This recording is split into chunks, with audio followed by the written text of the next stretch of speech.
Hello, I'm Michael Stahnke, and I'm going to talk about platform engineering and some efficiency. I think the original title of this was, Is it worth it? 4 metrics to determine platform efficiency. What I'd really like to do is talk about this in maybe a little bit of a different way. But I'm the Vice President of Platform Engineering at CircleCI, and you can find me at Stahnke on basically any service on the internet. So if you want to talk to me there, you can. As I was thinking about the title more, it's not about silos, it's a barn. And I think that really what we want to talk about is how you concentrate your efficiencies into a platform organization, and then how you know if that organization is effective or working properly. And so for the last number of years, I've worked on the state of DevOps reports with Puppet. I was at Puppet for a while, and then as I went to CircleCI, I kept doing this work with them. And we're currently working on the 2021 State of DevOps report right now. But for the last several years, we've had kind of, hey, we want to break down silos. We want to have high levels of collaboration. We want to, just kind of do a lot of the classic things we've talked about with DevOps, fast feedback loops. And really, what we get to is a lot of times there's an image of this silo just falling over, and it's breaking down silos, right? And so we come back to this. This is kind of a classic DevOps image, but then comes along this thing with team topologies, and what you end up seeing is a bunch of streamlined teams emerging. And so this is kind of having to do with value stream mapping and having teams that are out there delivering value to a user, whether that's a user internal to your company or external to your company. It really doesn't make a ton of difference, but you have a team whose sole purpose is to get value out there. They usually have a product manager, perhaps they have a designer. And so how do you support those teams? And that's really what we'll start talking about. And as you do those, what you start to realize is collaboration is really expensive. If you have multiple teams that all need to work together or have things happen in lockstep to get things out to customers, a lot of times that coordination effort is more expensive than the engineering effort or than the design effort or than the other technical efforts that have to occur. Collaboration is expensive because it's often real time, it's often ad hoc and not repeatable, and it's often not very scalable. And so that feels a little antithetical to kind of the DevOps stuff we've been talking about, where it's breaking down silos and working together and developing a shared sense of trust or empathy. But they're not necessarily totally antithetical. It just feels a little bit out of place when you write it like this, that collaboration is really expensive. Collaboration is very expensive. It doesn't mean it's not valuable, but it is expensive. And so you come back to this, well, if we're going to break down silos, what are we really doing? Okay, if we're breaking down silos, we're trying to be collaborative. But maybe we want to do something a little differently. Instead of having silos, what if we have a barn? So inside of a barn, you have a place to have all your tools. When you want to go farm, you can go find your tractor or, your other tools, your feed, your animals, like all the things you need to do to have a successful farm are basically in the barn, and you can go get them and use them when you need to, and you put them back when you're done. And so let's carry this analogy a little bit further. With streamlined teams, what if those streamlined teams are the farmer and they can go get the tools they need to do the things they want to do? They want to plant crops. Well, let's go get the tractor. Let's go get the plow. Let's go get the seeding machines. You want to work on livestock. Let's go get food. Let's go make sure the fences are properly maintained and things like that. Let's go get feed for them. And so we can allow the streamlined teams to do the work that they need kind of via self-service to get the things they want and to have an appropriate farm. So then you come up with these concepts that are analogous to those tools in the barn that are teams that support these streamlined teams. And so if everything is designed to make sure that streamlined teams can get value out to your customers as fast as possible, what are we doing to support those teams? Well, basically what we want to do is extract common functions. So if each one of those boxes on the right is a streamlined team or a streamlined service, perhaps, there's commonalities in almost every service. And so if you can pull those out and put them in a platform, it means that each streamlined team doesn't have to rebuild them themselves. And then you kind of get, okay, well, what's the ROI of this platform organization? And I'll go back a little bit. If this is a platform team, and there's, we've extracted some common things out there. So now we have a team operating in a platform mode where we have some things that are available perhaps via self-service or reuse for streamlined teams. How would I measure the ROI of that? How would I know it's working? And so basically what you can do is take the sum of all your platform team payroll and divide by something. Let's get into what the something would be, because we know what what we don't want is to get into a cost center mentality. If your platform engineering or your common tooling or common areas turn into a cost center, you end up kind of back with the I would say the paradigm that we were operating in the late 90s, even into the mid 2000s, where, IT was a cost center and it wasn't differentiating and it was causing us problems. And I think many of us lived through that and have stories to tell, but that's really not the mentality that I would like to get into. I don't also want to think of it as subsidies or a common tax. And this, you'll see this a lot with security organizations. It's just like, well, for every N number of engineers, we have to have X number of security engineers, and that's just a tax that everybody pays. That's really not a way that I'd like to operate. I'd like to have much more thought and formula and systems thinking behind that than just let's pay our taxes. So in ROI, the I is easy because that's payroll. So I know what I'm spending. The O is a no-op because it's on, which is just not a very important word in the overall subject. So the return is actually the hard part. How do we figure out the return? Well, what's the business actively willing to invest in is kind of the question that I start to ask. If we're actively willing to invest in it, it's something that the business has already seen value in. And so now we can start to talk about in terms of returns that they really want. So one of the things that I do inside of my platform organization is that we have teams that consult on security. And some people say consult. What does that really mean?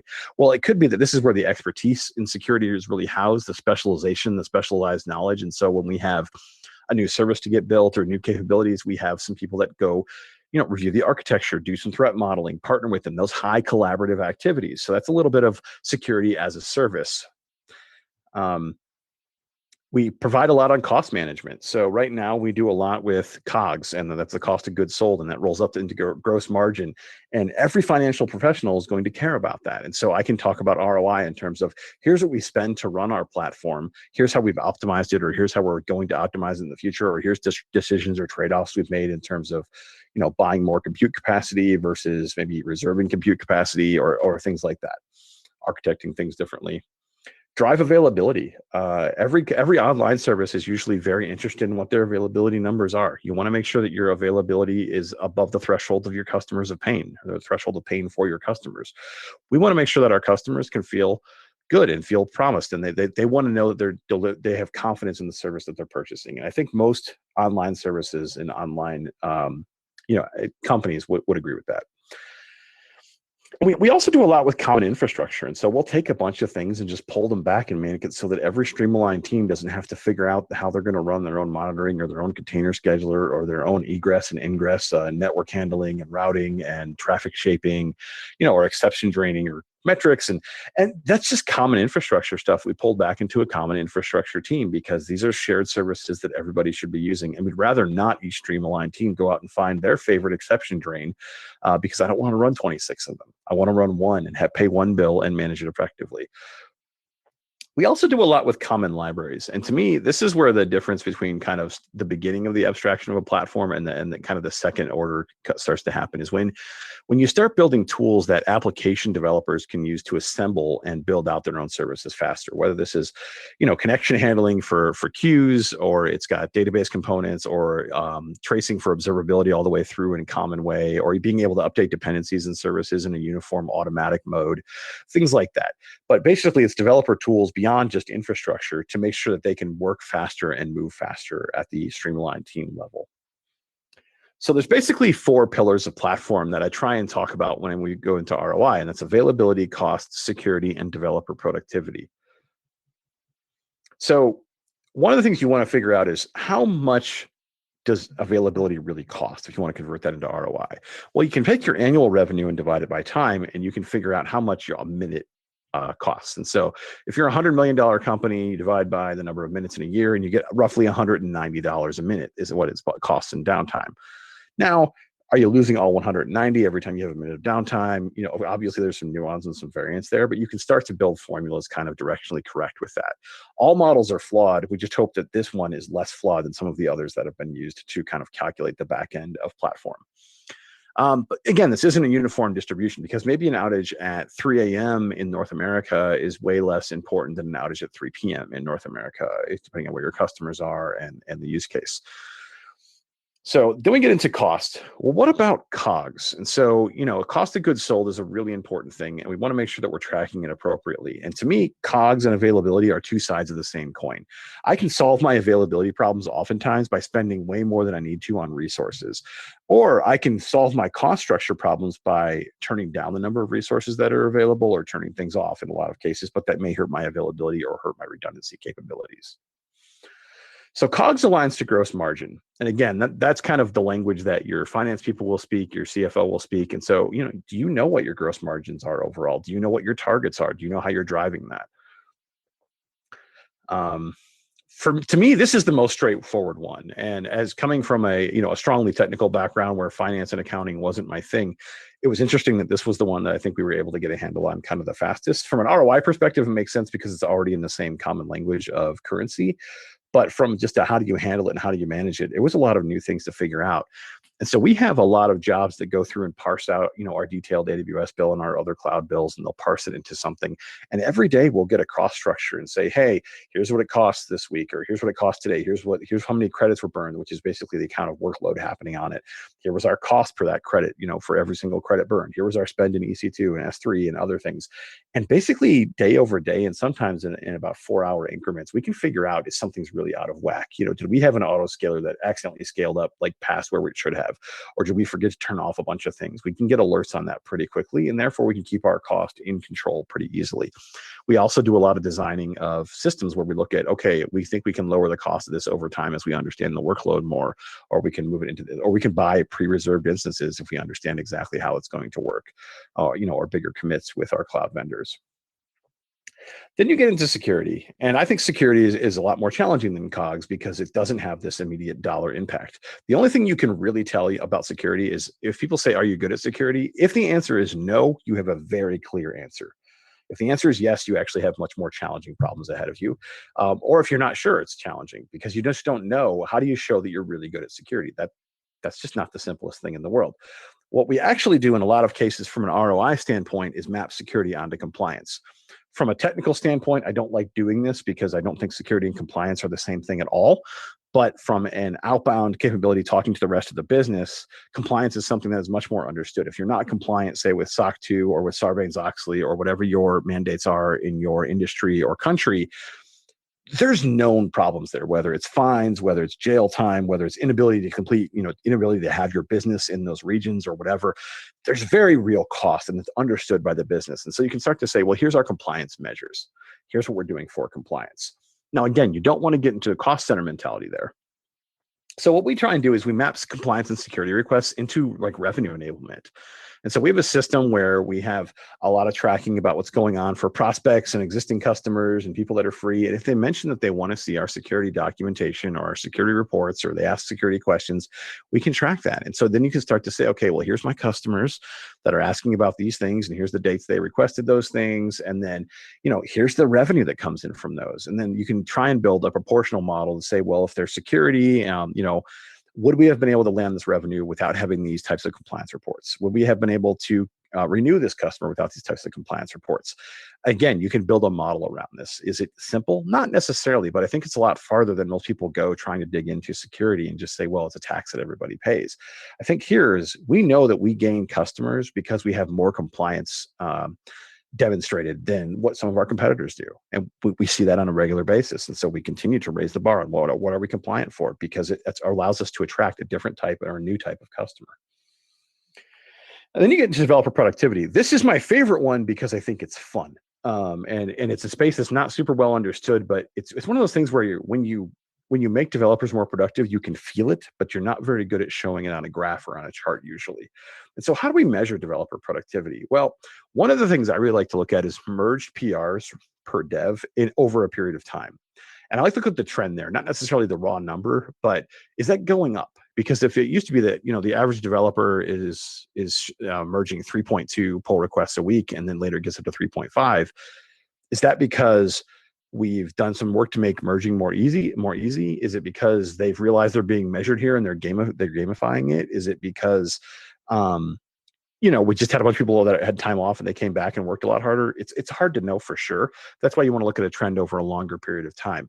One of my favorite things about this metric is that if you attempt to gamify it, what ends up happening is people break their work into smaller and smaller chunks, which is pretty much what I've been asking people to do since I've been an engineering leader. So you're welcome to gamify how many PRs you merge. Time to your fifth PR. For us, this is kind of an onboarding metric, and usually the first few PRs are kind of not that meaningful to the business. Sometimes it's like adding an SSH key into a Terraform repository, things like that. I want to get to your fifth PR where I imagine that business is starting to happen. You're starting to make meaningful commits. The time to the first time you can do an on-call shift is another thing that's kind of an onboarding metric.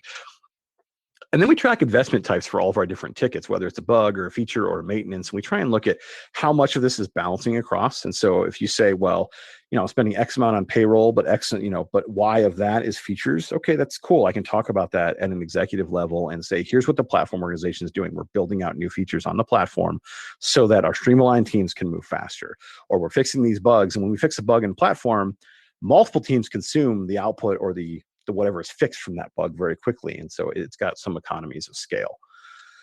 So what makes a Streamline team more effective is kind of the next question as you get into developer productivity. And it's really about leverage. And so can you give multiple teams leverage by centralizing something? Can I get leverage on tooling? One of the things that we do is we try and make it so that when you want to update your dependencies for services, that's done more or less by one team. They update a common thing. It opens up the pull requests. The pull requests automatically get run through tests. And even in the pull request, it'll say, so far, this has worked on 12 of, say 60 microservices in our platform. Well, now it's up to 14 and they're good. And now it's up to 18. And so you can kind of get a read of how successful has this set of changes been. Leverage on libraries. Can we make sure that every time we update a library to give it new capabilities that everybody else gets that leverage? It used to be that perhaps on RabbitMQ, we weren't doing publish confirms properly, and then we fixed that. And now everybody can do publish confirms properly because that's in the library that everybody's using to talk to RabbitMQ. Leverage on process. This is an interesting one where I think you can actually unlock a lot going forward, but the more you have a common engineering process and not let every team do their own thing, you can kind of start to instrument those processes and start to figure out where the optimizations are across them. So if more teams develop in a more similar way, it does a few things. One is it lets you instrument things and understand them. But the other thing it does is if you need to have people want to change jobs, they want to change teams, they want to change what area they're working in, they can become successful more quickly because it's a similar process. They don't have to unlearn everything they've learned already to go do something else on an adjacent team. So one of the things I look at is kind of hiring ROI is, I have these Streamline teams on the right and then platform teams on the left. So if we have, say, 10 Streamline teams and I have 2 platform teams supporting these, I can hire a person on a Streamline team. So I hire one person and now I've made one team out of 10 better. Well, the other option here is I could hire somebody in platform and now I've made 10 teams maybe 20% better, maybe 10% better, maybe 5% better. But that's a larger distribution of improvement than what it was to get one person totally, up to speed here. And I guess by my stick figure drawings, I would assume that's about 20% of a person because one leg is about 20% if I'm doing my stick figure math correctly. So if I get 20% better on each team, well, that's more than a whole person by adding up all of that. And so it is more effective at this point to hire somebody back here in platform than it is to hire somebody out here on these stream teams. So that's just one of the ways to think about the math is if I hire somebody where there's centralized value and I can leverage that across multiple teams, it may be more effective. You may get more output from your Streamline teams by hiring back here in platform than you will upfront in Streamline teams. So that's kind of the question that I keep asking is when is it more effective to hire enablement or efficiency engineers than to hire those Streamline engineers? And that's kind of a balance we have. And honestly, our platform engineering team has been growing pretty quickly because we're still seeing value in growing that side of the business. So once you have a platform, there's a few other things you want to know in terms of ROI. Do developers like using it? And you can kind of just get their sentiment pretty easily. Like I'm happy or I'm meh, or I'm pretty angry or not happy about it. And you can also measure adoption. Like, are people choosing to use this or are they going around it? Are they building their own connection pooling? Are they building their own libraries to do things? Are they doing things for, I would say, because they want to, or they make up a unique requirement that really doesn't feel totally justified, things like that. So then we get into what does the platform provide and how do we mandate people use it, or do we just ask them to use it? And so that's kind of the paved roads versus water slides argument. Paved roads, yes, it's really easy if you drive down this road because it's nice and paved, it's been cleared for you. You can go off and do your own thing if you really want to, but there might be a lot of rocks, bumps, hills, other hazards. On a water slide, well, once you're going down a water slide, if you decide you want to get off, you don't have a lot of options. You have the end of the water slide. Otherwise, you end up probably splattered on some concrete. I'm talking about those big water park water slides. And to me, that's when you really mandate things. Is if you're mandating things, people are basically on a water slide, and whether or not they're having a good time halfway through the water slide doesn't really matter because there's only one way off of it. And so, I definitely encourage more of a paved roads approach where you have the golden path or the easy way. You make the right things, the good things easy, and people will likely choose them. And as you see, if a bunch of people are starting to blaze a new trail, many teams are saying, well, we've added this feature. Well, then maybe you can pull that back into platform and make it available to everybody else and just pave that little trail that they've been making. So in a quick summary here, what we have are the pillars of platform. And to me, those break down to availability, COGS, security, and developer productivity. And that's really what I want to show for ROI because the business has proven that they want to invest in those things. On the side, you kind of have your platform as a product metrics, which are developer sentiment and developer adoption. And so thus far, I think the availability formula is fairly clear. I think you can figure that out using kind of a downtime calculation and what you want to spend. COGS is the other side of that same formula. What's it costing you? You can break that down through, advanced billing and really getting into there, geeking out on the numbers. From a security, you can attach you can do an attach rate of your compliance measures and other security questionnaires like into your revenue and things coming in. Developer productivity is the one that I think still needs a little bit more research and understanding. And I do think it's going to vary a lot depending on industry and what you're building, but I do think it's a really interesting place to spend some time and think about. So hiring trade-offs and time to value are kind of the things that we approach there. So for some further reading on developer productivity, which is where I spend probably more of my time thinking about this at this point, there's an article from Twitter, which is probably my favorite. It's called What Let 1,000 Flowers Bloom, about engineering efficiency. And then we get into some of the metrics from GitLab over there on MR rate. And recently, Nicole Forsgren et al. Published a thing called Space, so developer productivity, which was some measurements and sentiment, how to measure developer productivity, which was also pretty interesting and came out rather recently. Anyway, I'm Michael Stahnke. I hope you learned a little bit about thinking about a platform organization and how you would measure it or not, how you would measure its effectiveness and see whether or not it was working. Again, I'm Michael Stahnke. Thank you for your time, and I'll take questions. Thanks.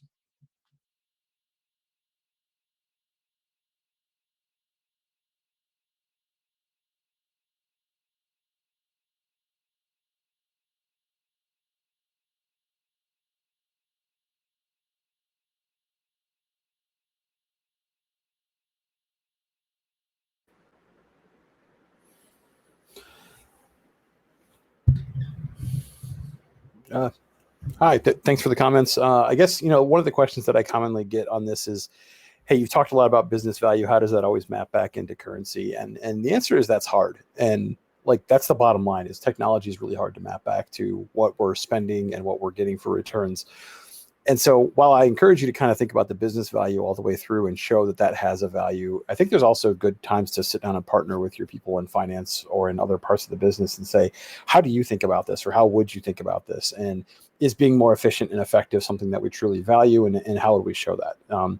Because today, I think a lot of organizations don't have a good handle on what they're really spending and why they're spending it in R&D. And obviously R&D costs are very high. And so, as we're spending the money at CircleCI, I want to make sure that we're getting the return for it. And it's an area that I'm trying to grow in, as much as anybody else is. I think as leading an engineering department, you really want to make sure you're into good ROI and intelligent spend of your capital. So I guess that would be my only kind of final point that I didn't get to really cover too much in the conversation there. Any other questions from anybody?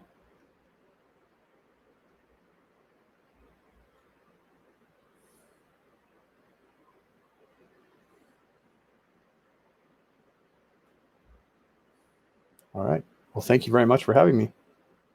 Enjoy the rest of the conference.